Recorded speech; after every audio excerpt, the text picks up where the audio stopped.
Our next speaker is Mr. Josue Sierra, who is an online marketing manager for a large credit card company based in Wilmington. Okay, large credit card company based in Wilmington? Really?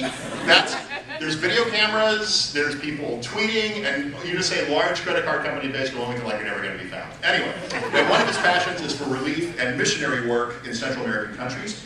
He travels for a week each year to a Central American country, leading short-term teams to support local organizations and churches in Central America in their efforts to help transform the lives of impoverished people. Josue has done work in the past in donor relations and nonprofit advocacy for several nonprofits. He's also currently serving on the board of the Philadelphia chapter of the National Society of Hispanic MBAs, working to support Hispanics in achieving graduate education. Ladies and gentlemen, Josue Sierra.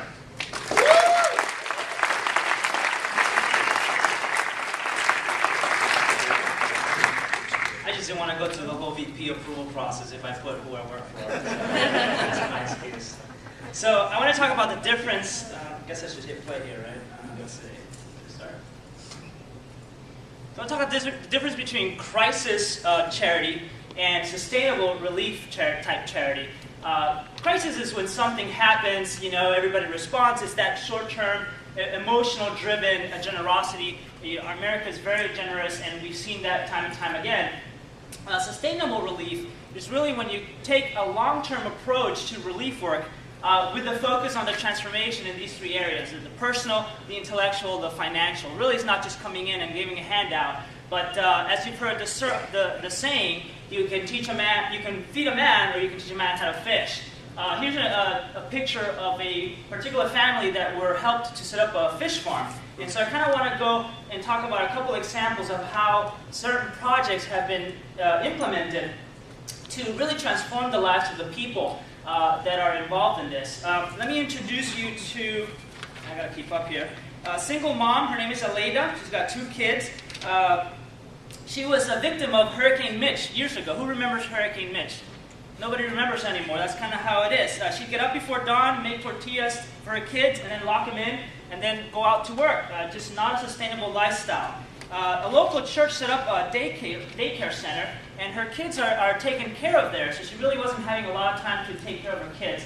So she came to these local people and said, I need a better job, I need help with my work situation. So they went in and set up a wooden stove production facility, so she could make tortillas and sell them. It was a step forward, but not healthy. The smoke is really bad.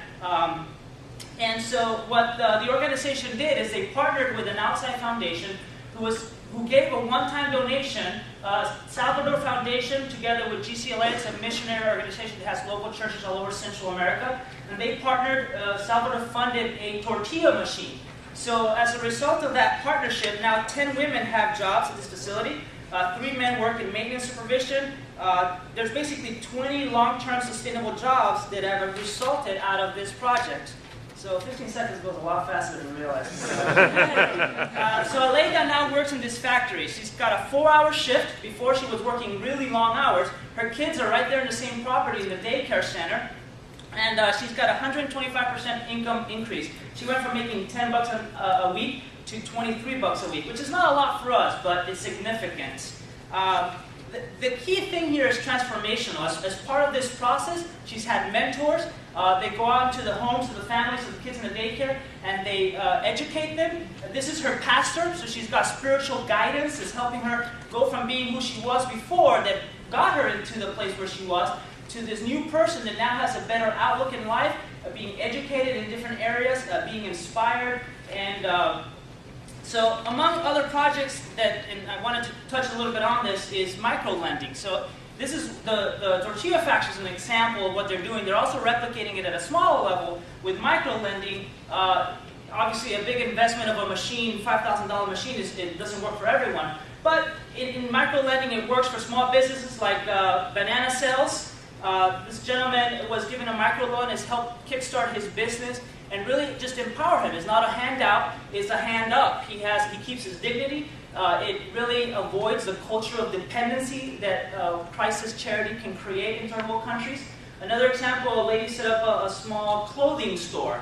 And again, one of the things as an American when I travel to Central America, A lot of times people see an American and they think dollar signs, and again, it's that culture of dependency. So sustainable relief avoids that by working through local organizations, through local churches, and so a mission team or a relief team will go in, will be there for a week, for 2 weeks, for a month, and then leave. And then what? What do those people do? So by partnering through local organizations, these kind of people have been able to been supported, and there's local people that are there with them for the long term. Here's another project that I'm really excited about. It's an AIDS orphanage for kids whose parents have died of AIDS.